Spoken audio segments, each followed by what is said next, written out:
Hello friends, എല്ലാവർക്കും പുതിയൊരു വീഡിയോയിലേക്ക് സ്വാഗതം. ഇന്നത്തെ കഥയിൽ വസുന്ധരാമ്മ അമൃതയും ഐശ്വര്യയും ചേർത്ത് നിർത്തിയിട്ട് പറയാണ്, രണ്ടുപേരും എൻ്റെ നിധികളാണ്, ഇവർ രണ്ടും എൻ്റെ ഭാഗ്യമാണെന്നൊക്കെ.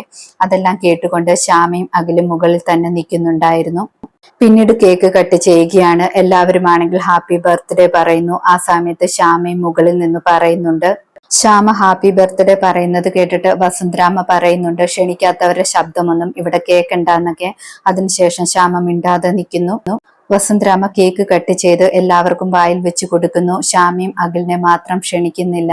അഖിലാണെങ്കിൽ ശ്യാമയോട് പറയുന്നുണ്ട്, അമ്മയ്ക്ക് നമ്മൾ ഒരുക്കി വെച്ചിരിക്കുന്ന സമ്മാനം എടുത്തുകൊണ്ട് വരാൻ.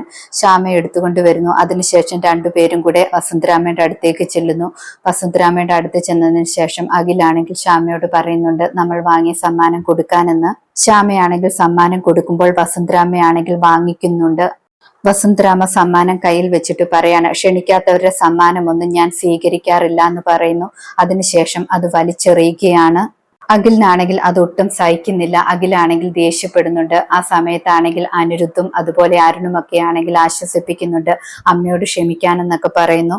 അഖിലപ്പോൾ പറയുന്നുണ്ട്, ഇത് ഞാൻ ഒട്ടും ക്ഷമിക്കത്തില്ല. ശ്യാമയാണെങ്കിൽ ഒരുപാട് കഷ്ടപ്പെട്ട് വാങ്ങിയ ഗിഫ്റ്റാണ്, അവൾ ഒരുപാട് ശേഖരിച്ചു വെച്ച പൈസ കൊണ്ട് വാങ്ങിയതാണ്, അത്രയ്ക്ക് സ്പെഷ്യലായ ഗിഫ്റ്റാണ് അമ്മ വലിച്ചെറിഞ്ഞത്. ഇത് ഇനിയും എൻ്റെ വീടല്ല, ഈ വീട്ടിൽ നിന്ന് ഞാൻ ശ്യാമയും കൂട്ടിട്ട് പോകുന്നു എന്നൊക്കെ പറയുന്നു. ശ്യാമയോടാണെങ്കിൽ പെട്ടെന്ന് തന്നെ പോകാൻ റെഡി ആയിക്കൊള്ളാൻ പറയുന്നു. സാധനമൊക്കെ എടുത്തിട്ട് വരാനെന്ന് പറയാണ്. ശ്യാമയാണെങ്കിൽ റെഡിയാകാനായിട്ട് മുകളിലേക്ക് പോകുന്നു. ആ സമയത്ത് അഖിലും അരുണും അമൃതയും എല്ലാം പോകണ്ടെന്നൊക്കെ പറയുന്നുണ്ട്. വസുന്ധരാമ്മ അപ്പോൾ പറയുന്നുണ്ട്, എൻ്റെ മകൻ ഇവിടെ നിൽക്കുന്നതിൽ എനിക്ക് പ്രശ്നമില്ല, ശ്യാമ ഇവിടുന്ന് പോയാൽ മതിയെന്നൊക്കെ. അഖിലപ്പോൾ പറയുന്നുണ്ട്, ഞാനും ശ്യാമയും ഒന്നാണ്, ഞങ്ങൾ രണ്ടുപേരും രണ്ടല്ല എന്നൊക്കെ. ശ്യാമയാണെങ്കിൽ സാധനങ്ങളെല്ലാം എടുത്തുകൊണ്ട് വരുന്നു. അതിനുശേഷമാണെങ്കിൽ വസുന്ധരാമ്മയോട് പറയുന്നുണ്ട്, അമ്മ വന്ന കാലം തൊട്ട് എന്നെ ഒരുപാട് കുറ്റപ്പെടുത്തുന്നുണ്ട്, അതെല്ലാം ഞാൻ സഹിച്ചു, പക്ഷെ ഇന്ന് ചെയ്ത കാര്യം മാത്രം എനിക്ക് സഹിക്കാൻ പറ്റുന്നില്ല എന്നൊക്കെ പറയുന്നു. എന്റെ ഭാഗത്തു നിന്നും എന്തെങ്കിലും തെറ്റുണ്ടെങ്കിൽ അമ്മ ക്ഷമിക്കണമെന്നൊക്കെ പറഞ്ഞിട്ട് കാല് തൊട്ട് വന്നിക്കുന്നുണ്ട്. അതിനുശേഷം ആനന്ദവർമ്മയുടെ അടുത്തേക്ക് ചെല്ലുന്നു. ആനന്ദവർമ്മയോടും പറയുന്നുണ്ട്, അച്ഛൻ എന്നെ ശപിക്കരുത്, എന്നോട് ദേഷ്യം തോന്നരുതെന്നൊക്കെ. ആനന്ദവർമ്മയാണെങ്കിൽ ശ്യാമയെ അനുഗ്രഹിക്കുന്നു. അതിനുശേഷം കെട്ടിപ്പിടിക്കുന്നു. ശ്യാമ അഖിലിന്റെ ഒപ്പം ഇറങ്ങാൻ തുടങ്ങുന്ന സമയത്ത് അഖിലിനോട് പറയുന്നുണ്ട്, ഞാനൊരു കാര്യം മറന്നു എടുക്കാനെന്ന്. അതിനുശേഷം വീണ്ടും മുകളിലേക്ക് പോകുന്നു. കൃഷ്ണനെ എടുക്കാൻ വേണ്ടിയാണ് പോയത്. കൃഷ്ണനെയും എടുത്തുകൊണ്ട് തിരിച്ചു വരികയാണ്. ശ്യാമയും അഖിലും പോകാൻ തുടങ്ങുന്ന സമയത്ത് ആദിത്യനാണെങ്കിൽ അഖിലിനോട് പറയുന്നുണ്ട് പോകണ്ടെന്നൊക്കെ. പക്ഷെ അഖിൽ കേൾക്കുന്നില്ല, പോവുകയാണ്. അഖിലാണെങ്കിൽ സ്കൂട്ടർ ഓടിച്ചുകൊണ്ട് ശ്യാമയും കൂട്ടിയിട്ട് പോകുന്നു. ബീച്ചിന്റെ അടുത്തേക്കാണ് പോകുന്നത്. ബീച്ചിൽ പോയിട്ട് രണ്ടുപേരും അവിടെ ഇരിക്കുന്നു. അഖിൽ ശ്യാമയോട് പറയുന്നുണ്ട്, തൽക്കാലം നമുക്കൊരു ഹോട്ടലിൽ താമസിക്കാം, വില കുറഞ്ഞ ഹോട്ടലിൽ താമസിക്കാമെന്നൊക്കെ പറയുന്നു. ശ്യാമ ഇപ്പോൾ പറയണ, സാർ എൻ്റെ കൂടെ ഉള്ളപ്പോൾ എനിക്ക് എല്ലാത്തിനും ധൈര്യമാണ്, ഞാൻ എവിടെ വേണമെങ്കിലും താമസിക്കാമെന്നൊക്കെ പറയുന്നു.